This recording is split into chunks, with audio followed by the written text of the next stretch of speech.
Lesley. Questions for Coach Lesley? Greg?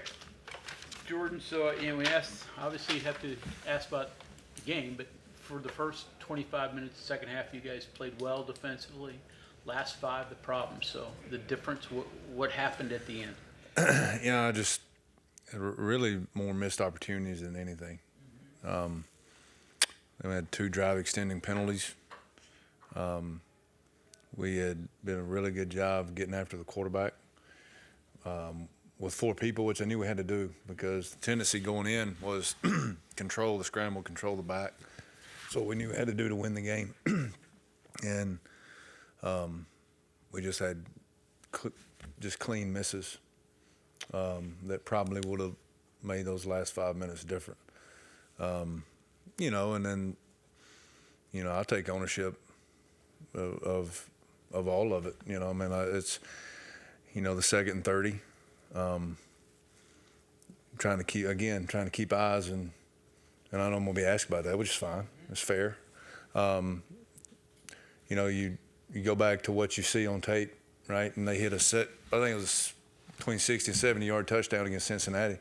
Cincinnati's in a drop 8, and a little bit they dump it to the back, let it go. And I was, no matter what the situation was, wasn't gonna let that happen. Happened once in that game, I think, for 20, whatever it was there in the first half, where we missed a tackle on him. And Reed's a good player, but I wasn't gonna let them dink it to the back in that situation. And whether that's right, wrong, and different, that's hindsight's 20/20, and the Monday morning quarterback's always right. But I'll take ownership of that. That was the game plan going in. We stuck by it. In a tempo situation, you got to give them a call, get them lined up, and go. And that's the one I chose. And probably would have done it different if I had to do it again. But you don't get those chances. First down, you were terrific. Third down, you were good. Even second down was the killer down in that game. What was it? Just the circumstances, the situation? No, I look back and there was 3 of those penalties happened on second down. One which I've never seen in a game to where a tight end is in the protection and is blocking and they call holding, which is okay. I haven't seen that, right? Or maybe that's the right call. I don't know. I've just never seen it. But the other ones are just unnecessary, and it's really uncharacteristic of us. Through 3 games of the penalties, and so, but that was. I look at the stats, I look at our goals, I look at where we're trying to achieve those, and you're right. Most of those were good, but it doesn't matter. You got to finish. Doesn't matter. Circumstances don't matter. The magnitude of the game doesn't matter. It's when you have that opportunity, you got to finish, and we didn't do it. Coach, how do you wrestle with what you saw in camp in the off season? You talked to Neil. You both said that you thought this was a deeper group, especially in the secondary, and they just not played like that at all. The numbers just haven't been good. So how do you wrestle with the results now 3 games in? Especially even going into the brawl when you thought it'd be a simple fix. We just got out of practice. We'll go to practice again tomorrow. Because that's the reason we believe that is that we've seen it. And I wouldn't ask people to do things that I hadn't seen. That would make me not very smart. Why? I just got to keep getting better. You mentioned the second and 30 pass and how you weren't going to let him dink it to the running back who was an open field threat. But you had 3 guys around the ball. How did he catch that ball? It wasn't like you ignored it. Yeah, there's certain things in tight coverage that you're taught to do, and you have to execute them at all times. And that was one throw. Again, you base it off what you've watched up to that point during the season, and that was not a throw that and I give Holstein credit, made a great throw. The guy made a good catch. That was not a throw he had made. He missed 4 or 5 of them in the Cincinnati game. What he didn't miss was how dynamic the check down was to the back. And so, you know, I mean, you gotta, again, no matter the circumstances or what's going around you, we got to make that play. We got to get better at playing that. What's the confidence level of your secondary now? I mean, it's shaken? I mean, just go to practice and get better. You know, I mean, if the confidence level's shaking, you got to get over it and move on to what's next. I don't think it's, you know, I think the secondary that is confident obviously always plays better, and you want them to be that way. But you know, I mean, second drive of the game, we're up 7-0. We got a 98-yard pick six in the hands. You know, and I know that gives you confidence. So, you know, and those are going to come again. You know, at some point, those opportunities are going to come again, and when we make them, that'll definitely help. But I'm listen. Here's the thing. Like yeah, we have to play better. But results are not tied to how I feel about the guys and what I've seen. I know they can do it, and we just got to get better and go do it. Coach, how much were you? Go ahead. In line with that, it seems like your defensive backs and your linebackers play a little better moving forward. You had 2 or 3 pass breakups.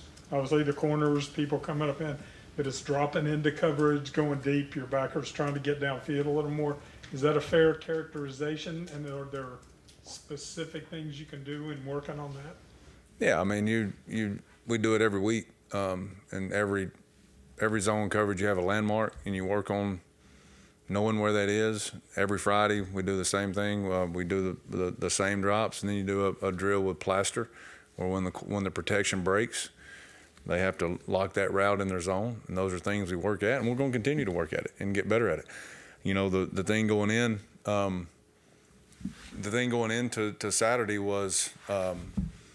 You know, it cost us at Albany on the first third down of the game was the depth in the drop. So we worked really hard at that and we got that fixed. And then, you know, you give the quarterback a little more space, you know. So there's always, again, you know, the Monday morning quarterback is always right. But, you know, with the exception of about, I think it was 2 plays, which one we were in zone and the other one, the scrambles, you know, I thought we did a pretty decent job other than just missing the tackle, which again had been uncharacteristic of us up to that point.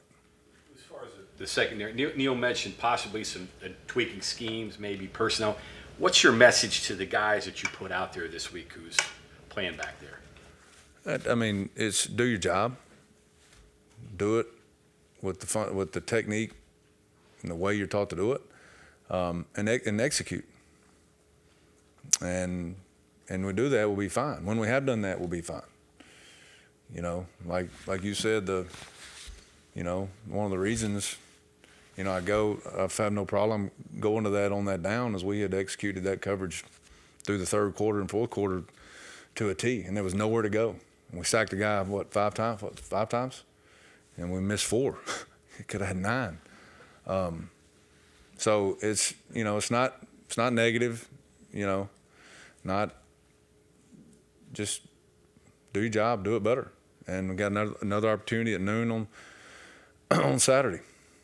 Coach, how much were you expecting Holstein to scramble? He did a little against Cincinnati, but even more so against West Virginia. And then how do you scheme for Kansas and Daniels, what they're going to do, because they have that guy and then some? I mean, you just have to do what's best, what your kids can do, and play the coverage within the coverage structure, play with good eyes, got to win up front, which I thought we did a pretty good job of. Some of them we just got to finish the rush, finish the move, finish the whatever it is.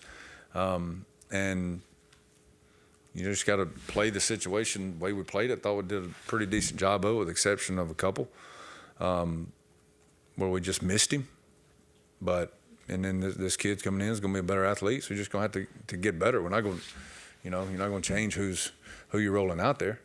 So you have to have a mixture of the coverage structure that you're playing that helps, and when you know that you can do some other things, you just got to get better, got to play better. Daniels has missed some throws this year, which he hadn't in the past. What are you seeing on tape from him that he's thrown some picks more than he has in the past? I think it's very simply, to me, it just looks like a little bit of rust. I know firsthand how good a player he is. Like I don't put a whole lot of stock into that. He is dynamic. He's a game changer with his legs and his arm. I think any time that what was that last year, Game 4, Texas? I don't know. I have to look at a schedule. That's a long time. And whatever he was going through, rehabilitation. I mean, to me, it's just like any other player probably in that same situation. I relate that back to us. I see a lot with Trey Lathan. To where you're knocking some rust off and trying to get back into a quarterback's going to be a lot harder than inside linebacker when you got to make those throws. But I don't put a whole lot of stock into that. I know what kind of player he is. Same old Devin Neal. Oh yeah, same one. They're not good players. They're great players, and I expect to get their best. Jordan, I think in the spring you were talking about your position this year, where you don't have a specific position. You can float around a bunch when you felt like you needed to. I'm just curious, how are you allocating your time and changing things up and making sure you're in the right spots and doing what you want to do and need to do? Yeah, I mean, I just depend on what we're doing that week, and I try to spend the equal amount with everybody and tying the whole thing together. The front dictates the fit, and fit dictates the coverage. And that's just kind of how I've always my mind works. And so it's probably not one more than any, and we've got more help, now than at different spots with the change in the rule preseason. So I'm probably equally amongst everybody.